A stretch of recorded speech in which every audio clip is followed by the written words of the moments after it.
Alright everyone, hello!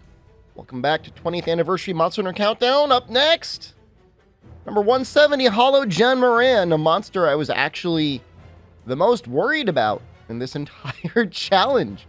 Believe it or not, I'm trying to kill all of them in as close to their full gear as possible.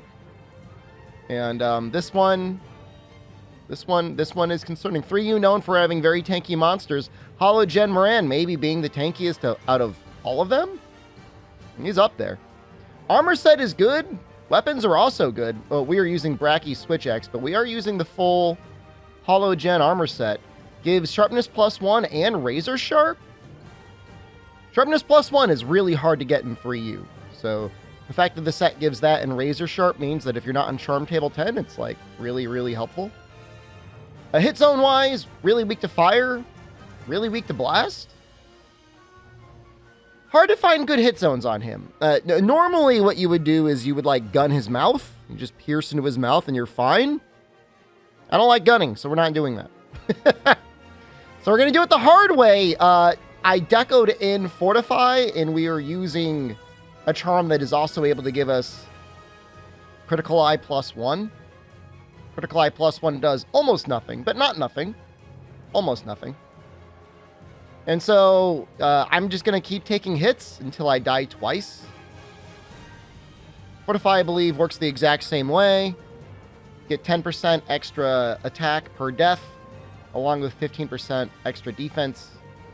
Die twice, that's a total of 20% extra attack and 30% extra defense, which really does add up.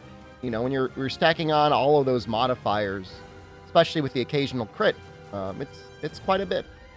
Bracky Switch Axe in particular, you know, between the slime and the power element, you know, I just think it's probably my best choice here. Usually in sustained fights, you want to bring element.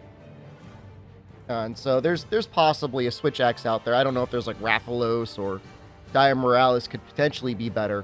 But I just knew that this one would be good. And a long time ago, and Jesus, was it almost 10 years ago, I did an all-monster challenge where I did something similar to this challenge, but I wasn't necessarily limiting myself to the monster's armor set. And I think this was the Switch Axe I used. So I said, well, if I could do it then, I could do it now. And back then, I think I only had to fortify once. I think it was something like that. I think I only fortified once. This time, though, we're going to fortify twice, just to really try and seal it. Because I had done a recording for this before. And I tried a number of different approaches and weapons. And without Fortify, I was able to clear the quest. You can actually repel Jhen. But I wasn't able to get the kill. This is a strategy that I used in order to attempt to get the kill. And it's a little bit cleaner, if only because, you know, I'm using his actual armor set. So it is a good one, though. You know, the handicraft in this game, it is a 3-slot deco to get 2 handicraft. And a 2-slot deco to get 1 handicraft. So, not that it's impossible to deco in,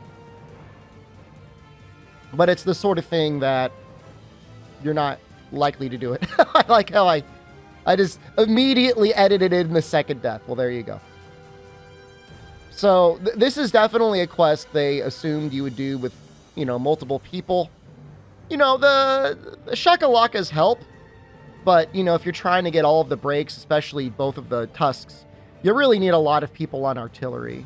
You know, you need people blasting away with ballistas on those tusks. Landing a cannon or 2 is helpful. Bombing them can be helpful.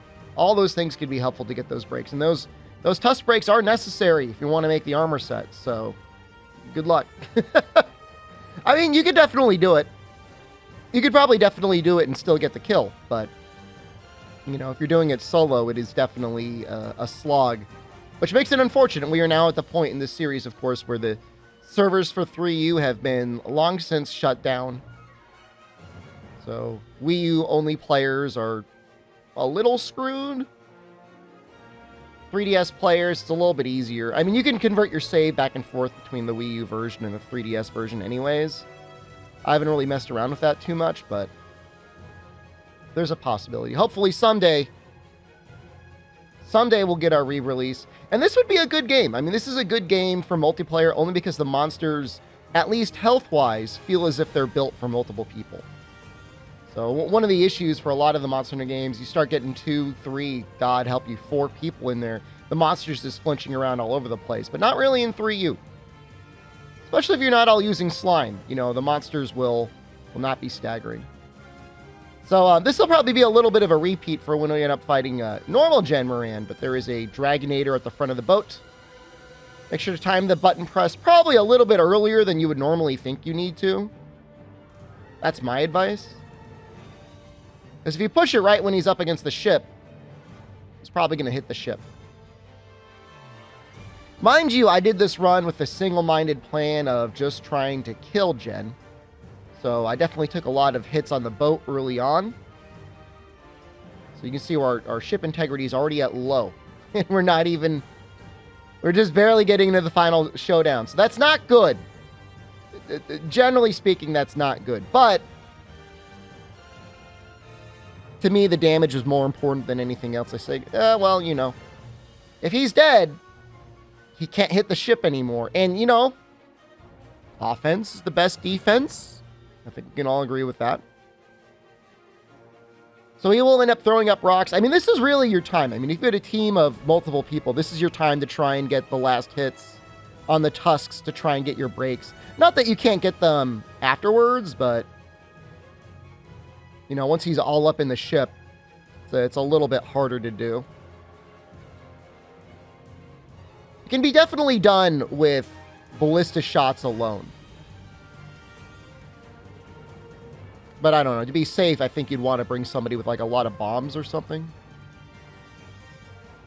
Normally, he's riding along and you hit his left tusk with ballista shots, which means you want to hit his right tusk with the Elder Dragon bombs and any other bombs that you have. At least that's the strategy I normally take. You can see here, I haven't broken either of them. It wasn't really my goal from the outset to try and get the tusk breaks. My goal was just for the kill. So here I am hitting the arm. His arm is not really a weak spot. I was thinking that through sheer power alone, I'd be able to start getting some flinches that way, and it's just not really that possible. Like, you kind of just need to, like, suck it up and go in on his belly. Hitting the belly will definitely get you a lot more flinches. I think if you hit it enough, you can get a full-on topple, although I don't think I'd get any during this run. But there are ways to get topples when he does his, like, big belly move. You'll see it. This one. His little arms are off the ground. You hit him with the gong and he'll roll over. Now, you can carve in his mouth, I believe, up to twice. But it is also his weakest hit zone, so we are taking our time to go in on that mouth now. And again, because I'm going for the kill, I have no regard for my own life or safety. I'm, like, not going to go out. He will eventually stand up and do a decent amount of damage to you. Of course, we've got 30% extra defense, so chances of us getting one shot, even with a little bit of missing health, is pretty low. I do have Cha-Cha and Kayamba with Bombardier. It's not like they ever really hit their shots that often. I feel like in Portable Third with the cats, they do a better job. But what are you going to do? So fortunately, I have the binder here. He does this big sandblast move. Does a lot of damage to the ship and to you. You want to be kind of careful with that. I think earlier in the run, I didn't show it. He actually did hit me in the butt with it. I was just going in trying to hit him. A little too aggro. A little extra aggro.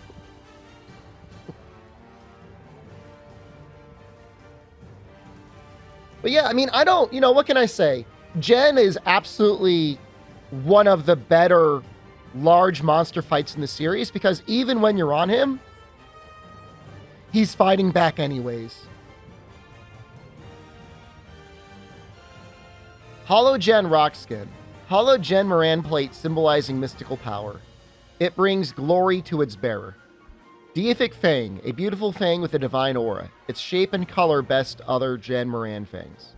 Hallowed Jhen Shard, a Hallowed Jhen Mohran scale symbolizing mystical power. It brings glory to its bearer. Earth Dragon Gem, one of the tougher materials to get from a Jhen Mohran, and that's saying something. Earth Dragon's Fire, a miraculous gem said to be the source of Jhen Mohran's power, reminiscent of nature's wrath. Okay, so that's it for Hallowed Jhen Mohran. Huge challenge. Really fun fighting that guy. We fought that guy in the Twitch stream. We fight most of these guys in the Twitch stream. Check it out sometime if you want to see the stuff done live. Up next, Risen Teostra.